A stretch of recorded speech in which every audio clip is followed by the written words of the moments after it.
Hello and welcome. Today we're going to talk about a scandal in the Soviet military which led to the creation of the BMP-2.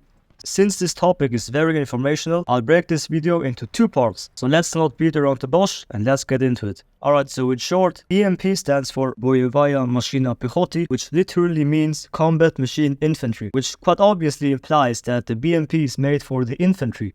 It was introduced in the 1980s in the Soviet Union and was the successor of the BMP-1 from the 1960s. The reason the BMP-2 got developed starts with its predecessor, the BMP-1. So let's talk about that first. The BMP-1 was the first mass-produced IFV and pretty much revolutionized armored fighting vehicles. Without the BMP-1, there likely would have never been Bradleys, Pumas, Piranhas or Marlboros, which are all Western IFVs. But with this revolutionizing IFV were also some issues. Even though initially the BMP-1 was seen as a success, its 73mm cannon and its ATGM quickly became outdated. The Soviets collected data of the BMP-1's use in battle during the Yom Kippur War. They found there were some other serious problems such as insufficient armament, cramped crew compartments and poor crew replacement, so they had to come up with something better. That was when they introduced the BMP-1P upgrade, which had smoke grenade launchers and a new more effective semi-automatic ATGM, which absolutely no one asked for. So those were some of the BMP-1's problems which got fixed with the BMP-1P upgrade, but there were still some fundamental issues with the armament. One of the things that were never really determined by the Soviets was the BMP-1's tactical use. We see that when looking at the BMP-1's predecessor, the BTR, which was intended to be a troop transporter and infantry support. The BTR therefore served as an armored personnel carrier, but since it had wheels instead of tracks, it got stuck in the mud quite often. That was one of the reasons why the BMP-1 was created and had tracks, but there was a problem. The BMP-1 had no suitable weapon to use to support the infantry. The 73mm cannon could theoretically only be used to engage other armored vehicles, but for the enemy infantry, it could only use its PKT machine guns, which isn't really the point of an IFV. An IFV should support its infantry by fighting the enemy infantry. That was where the BMP-1 went wrong, because it had no good armament for that. It was not the best weapon for the future Soviet IFV, but it was the only one available. This unfortunate situation was partially caused by the overseer of the BMP-1's development, Grau. Grau, which was the main missile and artillery directorate, was chosen for this position instead of the usual armor development overseer, GBTU, which was the main armor directorate. The problem was that Grau was heavily influenced by Brezhnev's government's incompetence and placed their bet on a losing horse, early missiles. But when this turned out to be wrong, they naturally did not want to be the ones to be held responsible and refused any blame. But Grau didn't really have another option.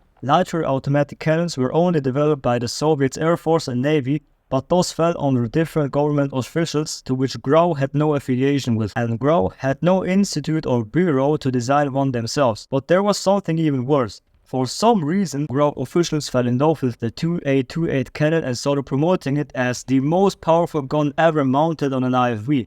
Surprise, surprise, it was not true. The actual officers who actually operated the BMP-1 complained to Grau about its poor performance and accuracy, but Grau wasn't gonna take that. Instead of acknowledging their shortcomings, they decided to blame the actual officers of poor maintenance and bad training of the crews. Any other complaints about the BMP-1's gun were silently swept under the rug. But this didn't stop the truth from coming out. Rumors of the bad gun made their way up the Soviet ranks, and in the end, GBTU, Main Armor Directorate, forced an issue by organizing official shooting trials at Kubinka Proving Ground. As a test, the BMP-1 had to fire at a T-55 tank from 800 meters away. The target was not moving. The result of the test? Absolutely miserable. Out of 50 shots fired, only 17 directly hit the T-55. The rest were carried off their trajectory by the wind. The shots which did hit at different angles, some of which ricocheted and some did not. But in the end, not a single round managed to penetrate the T-55. After the test, some drivers just easily drove off with the undamaged tank. This trial brought outrageous results and ended up with the Soviet Ministry of Defense ordering the BMP-1 to be completely modified in order to increase its firepower. It also needed to be fitted with a dual-axis stabilizer and the newest generation of anti-tank missiles. However, what followed was a very strange development process of the IFV, the BMP-2, which we're going to talk about in the second part of this series. But for now, that was all I had to say, and thanks for watching, and I'll see you in part 2.